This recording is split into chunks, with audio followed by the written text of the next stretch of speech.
Welcome to great Kirikalan magic show. பெரியவங்க சண்டை போட்டுக்கிட்டு இருக்காங்க. யாரு? மாமனார் மாமியார் சண்டை போட்டுக்கிறாங்க. மருமகள்கள் உள்ள வந்து ஏன்பா ஏன் அப்படி சண்டை போடுறீங்க அப்படின்ட்டு ஒரு நடுவர் மாதிரி இருந்து யார் மேல தப்பு அப்படின்னு பஞ்சாயத்தான் தீக்குறாங்க. என்ன தகராறுங்க? சோ இந்த பக்கம் முழுக்க மாமனார் மாமியார் இருக்கீங்க, இந்த பக்கம் முழுக்க மருமகள்கள் இருக்கிறாங்க. முதல்ல நான் மாமனார் மாமியார்ட்டே வரேன். போப்பா போ, பையன் காப்பாத்தி கொடுத்தோ என் மேல உனக்கு நம்பிக்கை இல்ல. போப்பா என் பொண்ணை தாண்டி போ. இந்த சின்ன விஷயத்துக்கு கூட சண்டை வந்து உங்களுக்கே தெரியும்ல. இவங்க வந்து படிச்சுட்டு இருக்கும்போது எங்களுக்கு கல்யாணம் பண்ணி வச்சுட்டாங்க சார். கல்யாணம் பண்ணி வச்சுட்டு ஒரு வாரம் வரைக்கும் பேசுறதில்ல, ஒரு கூச்ச சுவாபத்தில் பேசாமல் இருந்தோம். கோயிலுக்கு எதுக்கு போயிட்டு இருக்கும்போது ஊரில் 2 பக்கமும் வயல் இருக்கும். அப்போ கேட்டாங்க இவங்க, இந்த பக்கம் உள்ளதெல்லாம் புழுங்கரிசி, அந்த பக்கம் உள்ளதெல்லாம் பச்சை அரிசியான்னு கேட்டாங்க. இந்த மாதிரி கேள்வி போய் வேற யார்ட்டையும் ஊர்ல கேட்டாத. பைத்தியம்னு முத்திர குத்தி இருக்கிற வேலையை கேன்சல் பண்ணி ஊருக்கே திருப்பி அனுப்பிடுவாங்க. நான் சென்னையில இருந்துட்டு கிராமத்துக்கு போறேன் சார். சரி, அங்க போனா எனக்கு இத பத்தி ஒண்ணுமே தெரியாது. பரவாயில்ல, தேங்க்ஸ்பா. இந்த பொண்ணு படிச்சுட்டு இருந்தாங்க, எதுவுமே தெரியாது பொறுக்குன்னு சமைக்க தெரியுமான்னு கேட்டா எனக்கு சமைக்க தெரியாதுன்ட்டாங்க. அப்ப நான் பட்ட வேதனை இருக்கே, அந்த வேதனை, ஐயோ ஐயோ ஐயோ. இவங்க ஒரு வார்த்தை சொன்னாங்க, நான் போயிட்டு அவங்கவுங்களையும் தனித்தனியா ஃபேமிலியை செட்டில் பண்ணிட்டு வந்துடுறாங்கன்ட்டு வந்தவங்க தான். 10 வருஷம் ஆகுது. உனக்கு உண்மை தெரிஞ்சு போச்சு, உன்னை விடக்கூடாது. அப்படி வந்து மகங்களோட இருக்கிறாங்க. நான் சொல்றேன், எங்க அம்மா அப்பாத்துக்கு ஆள் இல்ல. இவர் வந்து இதையே ஒரு இது வச்சுக்கிட்டு விட்டுட்டு போயிட்டேன்னா நான் என்ன சார் செய்ய முடியும்? நாம என்னப்பா செய்யறது? நாம ஒண்ணு நினைச்சா தெய்வம் ஒண்ணு நினைக்குது. தெய்வம் நினைக்கிறது இருக்கட்டும்டா, நீ ஏன்டா நினைச்ச? இப்ப நீங்க எங்க இருக்கீங்க? நீங்க எங்க இருக்கீங்க? நான் சென்னையில இருக்கிறேன் சார். நீங்க சிதம்பரம். அப்ப ஊருக்கு போற ஐடியாவே இல்ல உங்களுக்கு? வெயில்ல போய் வந்தனுங்க டக்குன்னு ஏசி போட்டு படுத்துப்பேன். ஆமா, இவன் அப்பன் வீட்டை ஏசிலவே பிறந்த மாதிரி இதேதான் பேசின்னு இருப்பாரு. நான் சொன்னேன், நீ என்னென்ன பேசிக்கோ. அவன் என்ன பேசுறான், எவன் என்ன வேணா பேசிக்கோ, கவலையே எனக்கு கிடையாது. நீங்களும் நல்லா ஜாலியா ஓகே ஏசியை போட்டு நீங்களும் ஜாலியா படுத்து தூங்க வேண்டியதானே? மேக்சிமம் நம்மளால எவ்வளோ சேவ் பண்ண முடியுமோ அவ்வளவும் பண்ணும். பாத்தியில ப்ராடக்ட்ட 30 வருஷம் எக்ஸ்பீரியன்ஸ் எப்படி பிடிச்சது பாத்தியா? பிள்ளைங்க எல்லாம் நல்லா இருக்கிறாங்க பட்சத்துல கொஞ்சம் ஜாலியா இருக்க வேண்டியது சார் நான் சொல்றது. ஏன் சேர்த்து வச்சு என்ன பண்ண போற? இருக்கிற காசு செலவு பண்ணிக்கோங்க. எங்க போனோமோ போ. என்ன பத்தி பேசுற நீ? கடைக்கு அமிச்சோம்னா ஒரு காய் வாங்கின்னு வருவாரு, நம்ம ஏதோ வேலை செஞ்சுன்னு இருப்போம். அது வந்த உடனே அவர் கொஞ்சம் எதிரில் போய் அந்த பேக் வாங்கணும். அது வாங்கலான்னு நினச்சிக்கோ, விசிறு அப்படியே போட்டுருவாரு. ரொம்ப பயங்கரமான ஆளா இருப்பாரோ.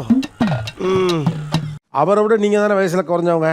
அப்ப உங்களை தானே வெளியில போய் சொல்லணும். ஆனா உங்களை அனுப்பாம அவரையும் வெளியில போயிட்டு வர்றாரு பாவம். மாட்டிக்கிட்டியா? வேற என்ன சின்ன விஷயத்துக்குலாம் சண்டை வரும்? மேல பாக்கெட்ல காசு எல்லாம் சண்டை வரும் சார். காசு எல்லாம் சண்டை போடும் தெரியும் சார். வீட்டுல தோட்டத்துக்குலாம் சண்டை போட்டு இருப்பேன். உனக்கு தெரியுமாடா? உனக்காச்சும் தெரியுமாடா? எனக்கே தெரியாது. ஒரு 1000 ரூபாய் கையில் கொடுத்தாரான்னு சொன்னா காசு இருந்தா கொஞ்சம் அமைதியாயிரும் சார். இல்ல பணம் இல்லைன்னா ஏன் சண்டை வந்துடும்? சண்டை வந்துரு சார், எனக்கு படபடன்னு வந்துரு சார். கவனித்தீரா? எதை மன்னா?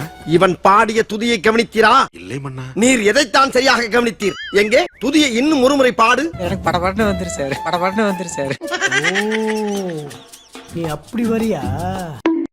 காசு இருந்துச்சுன்னா அவர் கண்டுக்க மாட்டார். அவர் என்ன வேலை, வீட்டுல என்ன வேலைனாலும் அவரே எடுத்து பாப்பாரு.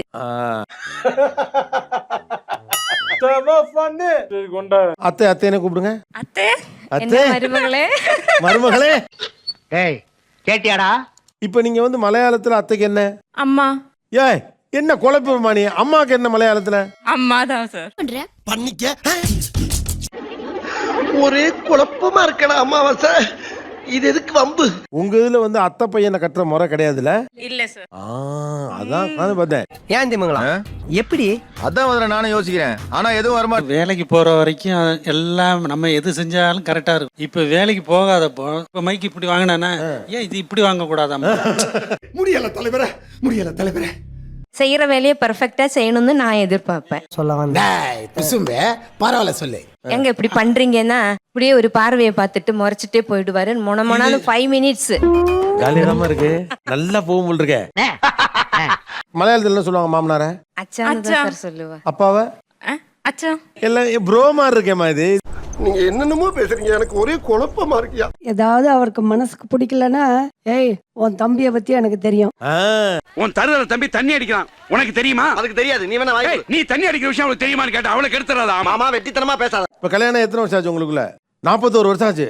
41 வருஷத்துக்கு அப்புறமும் மச்சான் இருக்கிறாரு. ஆமா.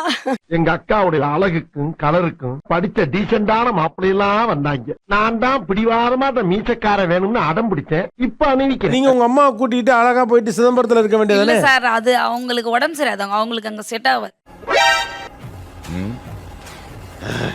உங்க அம்மாக்கு என்ன வயசு? 70க்கு மேல ஆயிடுச்சு. சார் முடியாது. பொய்யெல்லாம் சொல்றாங்க சார். எனக்கே 60 ஆக போது, அவங்களுக்கு 10 வயசுல இருக்காங்க.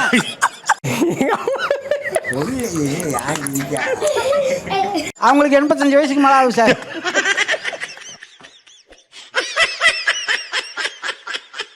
இதென்ன நேர்த்தி கடனா? எனக்கு புரியல.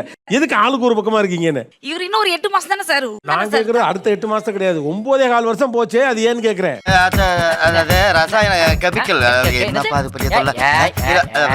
காலம் வராதப்பா. சரி சரி இருக்கட்டும். அவங்க 17 வயசு வரைக்கும் சிட்டிலேயே இருந்துட்டாங்க சார். இவங்களுக்கு வந்து கிராமத்து வாழ்க்கை பிடிக்கல. வந்து ரெண்டு நம்ம போயிடுவோம். அதுக்கப்புறம் நடக்கட்டும்.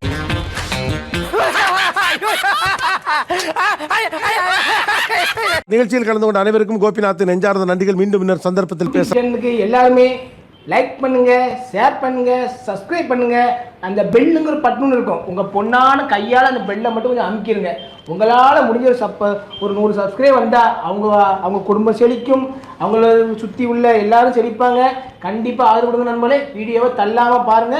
என்னுடைய ஆதரவு கண்டிப்பா உண்டு.